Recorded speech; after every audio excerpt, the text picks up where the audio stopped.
Okay guys, question number 2 of the night is actually going to go to one of my old friends that I used to go to school with. Her name is Chelsea Bush, and this is a shout out to you. I hope you're having a great night, and I hope that you are doing your homework and staying in trouble, and I hope you're drinking enough water. You better drink enough water or I'll be on your ass. Anyway, so she asked me if she would love to hear my opinion on young teenage parents, and she told me that she wouldn't be offended. Okay, first of all, I'm going to let everyone know I love that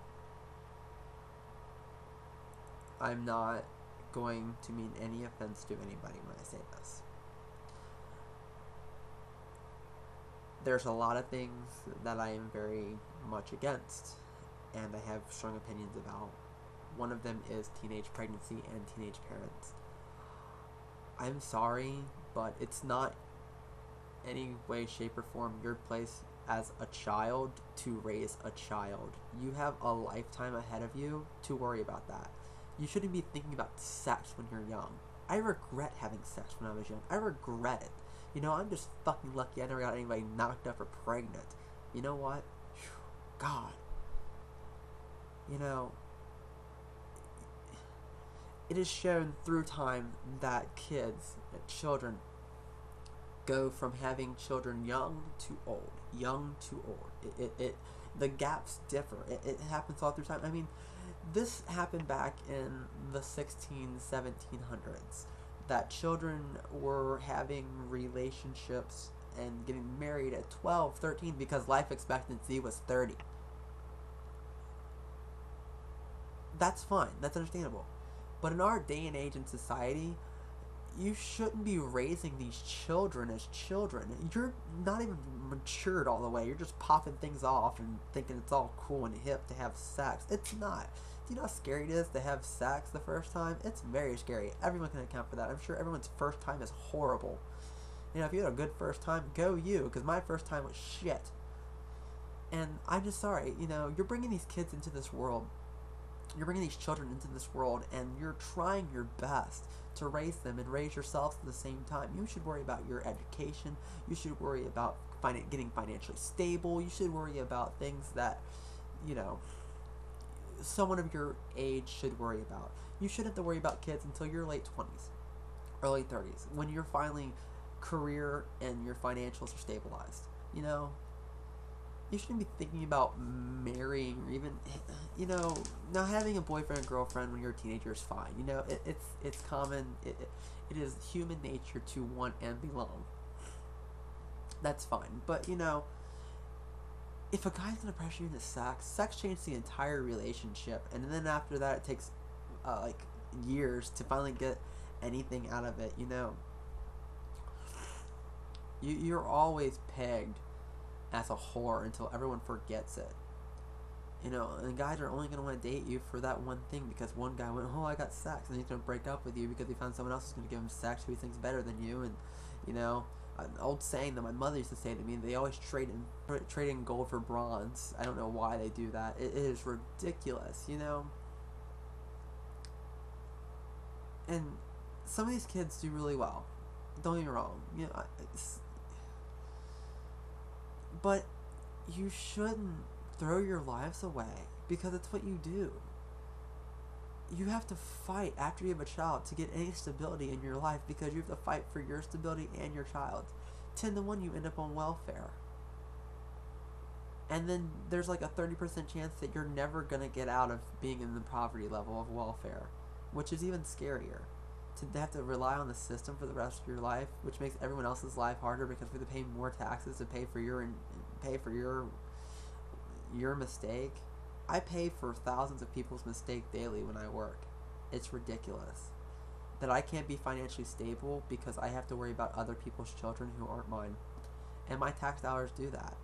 And the more people who are on the welfare system, the higher my taxes are because I have to afford those people.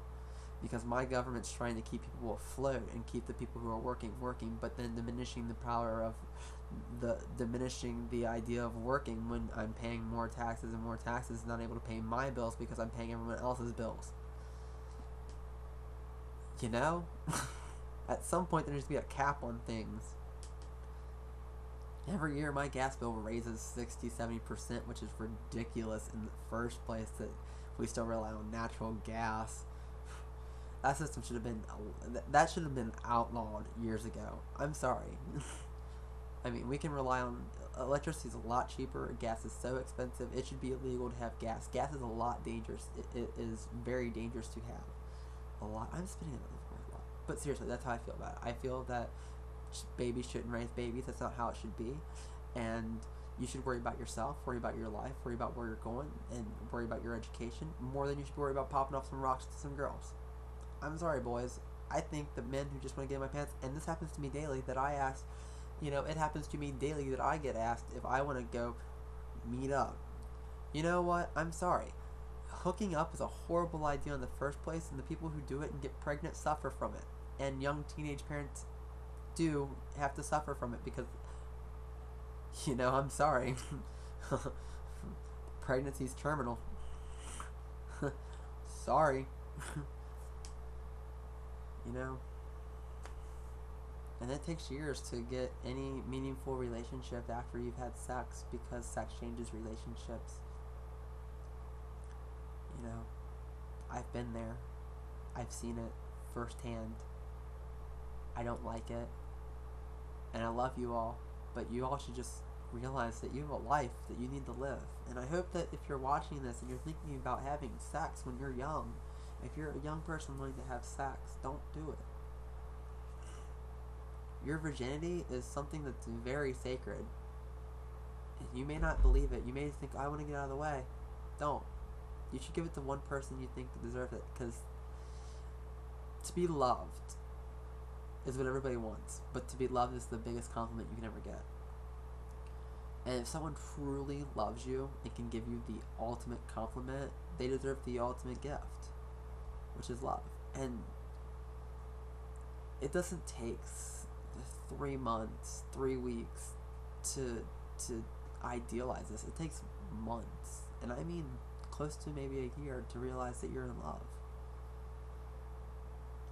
But there's always a definitive moment that realizes that you're in love. There's that one moment with anybody when it happens that you realize that you love this person. And it could be the smallest little thing, but it's that one definitive moment that you look at them and go, I love you. And you can never put in the words that moment that you felt, that you understood, that you love them. But it happened. And that's how it should be. But not when you're young. You can say you love someone when you're young. And if you really truly love them, I applaud. I applaud. But I would never in my life subject my child to a life of heartache.